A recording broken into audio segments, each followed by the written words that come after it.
Hello, I'm Heather Beaton, the Portable Antiquity Scheme's Finds Liaison Officer for Cheshire, Greater Manchester and Merseyside, based at the Museum of Liverpool. Today I'm going to be giving you a quick rundown as to what the PAS is and what we do, as well as introducing the grant that's being offered by Chester Archaeological Society to help support the study of finds reported to the PAS from Cheshire. So first of all, what is the PAS? So we're essentially a DCMS funded project to encourage the voluntary recording of archaeological finds that are discovered by members of the public from across England and Wales. The scheme came into fruition in the late 1990s following the introduction of the 1996 Treasure Act, which were essentially created to help support. The scheme is organised and headed by the British Museum and the National Museum of Wales, and we're fronted by around 42 Finds Liaison Officers, who are in turn supported by the Finds Liaison Assistants and a wonderful group of volunteers. Each Finds Liaison Officer covers a specific area. So for myself, I cover Cheshire, Manchester and Merseyside. And it's within our local areas and that we engage with local groups, whether that be archaeological societies, school groups, metal detecting clubs, or just the general public. And when we do this, we talk about the importance of archaeological finds and the importance of recording them, as well as promoting best practices for the searching of these finds. A large part of what Finds Liaison Officers do is, of course, record these objects, and all these finds that we record are presented onto our publicly accessible online database. We do only record chance discoveries, so objects that have been discovered through organised excavations do not make it onto the database, and we do only tend to record objects that date to at least 300 years old. The majority of finds that we record do tend to be metal detected finds, but we also record objects that have been discovered by people who've been gardening, going about their daily work, or just field walking and out and about. Last summer, we reached a brilliant milestone of recording our 1.5 millionth find, which came in the form of this lead paper bulla from Shropshire. And so by recording all these finds, we're creating a hugely valuable resource that benefits the study of archaeology. So an excellent way to research the finds in the database is, of course, through the wonderful grant that's being offered by Chester Archaeological Society. So the grant is worth up to £700, which will be used to support the study of finds reported to the PS from Cheshire, as well as the surrounding areas, but with a focus on Cheshire in particular. The grant is intended specifically for a 2-year study, at the end of which the results will be published in the form of an article in the Society's renowned journal. The grant has been offered twice before. The first was to support the study of unpublished coin hoards from Cheshire, and the second was to present a survey of the early medieval finds that have been discovered from Cheshire and reported to the Portable Antiquity Scheme. So why should the Society continue to offer this really wonderful grant, and why is it so important? The grant provides a really wonderful opportunity to bring together chance finds with excavated finds and those finds in museum collections that have a secure provenance. To fully appreciate the impact that the PAS is having on the study of archaeology, we must be able to place the finds within their wider context, and there's no better way to do this than with a dedicated study. Additionally, the grant offers a chance to study the PAS finds on a broader spectrum and to consider the impact of these finds on a more regional basis. The Cheshire-Shropshire border is a particularly interesting area, and studies supported by the Chester grant can enable us to explore these connections far more broadly than if we were just looking at the finds singularly on the PAS database.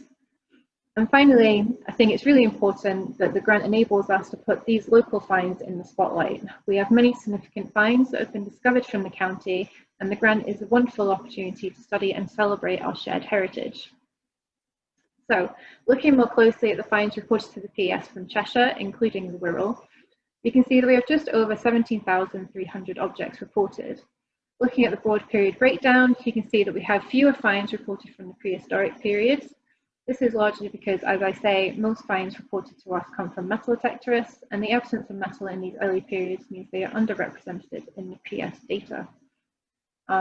Moving on to the Bronze Age though, there is a significant number of finds reported, which would comfortably enable a study of Bronze Age metalwork from the area.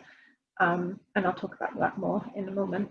There's also a very small but significant number of Iron Age finds which could also potentially support a study.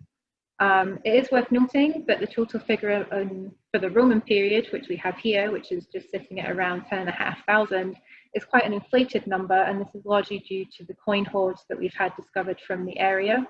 So if we take out our two major coin hoards, being the Peaver hoard and the Poole hoard, that actually brings our Roman finds down to around 2,000. And as we look on to the later periods, as expected, we have an increase in the medieval and post-medieval periods. So looking at this data, we obviously have a lot of finds that have been reported from Cheshire, and there's a lot of research avenues that we could explore with that. So what can we possibly do with all of these really wonderful finds? So a study that I would personally really enjoy seeing would be one that is based on the later prehistoric finds from Cheshire. There hasn't been an extensive survey on late Bronze Age metalwork from Cheshire for quite a few decades now, so being able to use the PES data that's been collected, we can get a far more inclusive picture of what the late Bronze Age in Cheshire looked like. We've had some really significant finds reported to us in recent years, one of which being the Swettenham sword, which is pictured just here. This is the fifth of its type from Britain, and I believe is the most northerly example to have been found as well. Another interesting object is what we have here, which is a gold frenannular ring. This is currently unpublished, it's just on the PES database, but it is visible for anyone to see. And as far as I'm aware, this is only the third example of Bronze Age gold that's been discovered in Cheshire, the other two being antiquarian finds from Egerton, I think, in the late 1830s. So it would be really wonderful to have these finds placed within their wider context, especially looking at how they relate to nearby sites such as Beeston and Edisbury, and bring them into a wider context with other local areas, mainly North Wales and Shropshire. So also looking at the Roman period, we have lots of finds coming from here as well. So if we take out the coin finds, we have around 1,100 single Roman finds. A survey study of the whole period would not be achievable. So instead, we might want to consider looking at groups of objects and sort of specific themes. An area of consideration would be brooches, with a focus on regional types such as the Wirral brooch, which we have a picture of in the middle here. And we can sort of build on the studies that have been done previously by Bob Philpott and Francis McIntosh. Dress accessories, excluding brooches, could also be a really interesting area of study. We have a wide variety of rings, such as we have here, and bracelets, as well as button and loop fasteners, strap fittings, buckles. So I think there's definitely some opportunity within the Roman finds to be able to find some kind of study that would benefit our overall knowledge of Cheshire. Additionally, looking at the medieval period, so similar to the Roman finds, there are far too many single finds to be able to do a comprehensive survey. It wouldn't be feasible. So again, narrowing it down to specific object types and themes would be far more beneficial. Again, dress accessories could be a suitable area of research. We have, again, quite an interesting range of buckles, brooches, strap ends and rings. Here we have two lovely examples of a nice brooch and of a gold ring here. But an area of study that I think would be particularly interesting are seal matrices. Just sort of looking at the general area, we have around 200 seal matrices that have been reported from Cheshire, North Wales and Shropshire, and that covers the medieval and post-medieval periods. And I think a close assessment of the various legends and imagery that's used on these seals would make a really insightful and valuable resource for the region. The study of seal matrices and seals is very popular, and I think the more that we study it, the more we can understand. And having such a valuable resource for this specific region would be incredibly beneficial. And finally, my final suggestion of a possible study is a bit more unusual, but I think that I would certainly recommend the study of basically all this lead shot.